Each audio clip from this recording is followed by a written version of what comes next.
பௌர்ணமியை ஒட்டி தூத்துக்குடி மாவட்டம் திருச்செந்தூர் சுப்பிரமணிய சுவாமி கோவிலில் கூட்டம் அதிகரித்துள்ள நிலையில் பக்தர்கள் சுமார் 4 மணி நேரம் வரை நீண்ட வரிசையில் காத்திருந்து சாமி தரிசனம் செய்து வருகின்றனர்.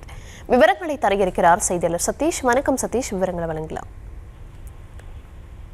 வணக்கம். திருச்செந்தூர் சுப்பிரமணிய சுவாமி கோவிலில் இன்று பௌர்ணமியை முன்னிட்டு ஏராளமான பக்தர்கள் குவிந்தனர். சுமார் 4 மணி நேரம் நீண்ட வரிசையில் காத்திருந்து சுவாமி தரிசனம் தற்போது செய்து வருகின்றன. அறுபடை வீரரின் 2ஆம் படை வீரரான திருச்செந்தூர் சுப்பிரமணிய சுவாமி திருக்கோவிலில் சிறந்த பரிகார ஸ்தலமாக விளங்கி வருகின்றன. அதனால் கோவிலுக்கு வரும் பக்தர்கள் எண்ணிக்கை நாளுக்கு நாளுக்கு அதிகரித்து வருகின்றன. மேலும் பௌர்ணமி தினத்தன்று தமிழகத்தின் பல்வேறு பகுதியிலிருந்து பல்லாயிரக்கணக்கான பக்தர்கள் சுவாமி தரிசனம் செய்து வருகின்றனர். இந்நிலையில் இன்று பௌர்ணமியை முன்னிட்டு கோவில் நடை அதிகாலை 5 மணிக்கு திறக்கப்பட்டு 5:30 மணிக்கு விஸ்வரூப தீபாராதனையும் 6 மணிக்கு உதய மார்த்தண்ட அபிஷேகமும் நடைபெற்றது.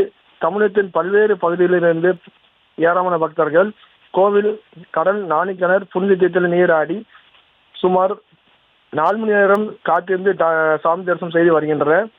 பல்லாயிரக்கணக்கான பக்தர்கள் குவிந்தனால் கோவில் வளாகம் திருவிழா போல் காட்சியளித்தது. விவரங்களுக்கு நன்றி.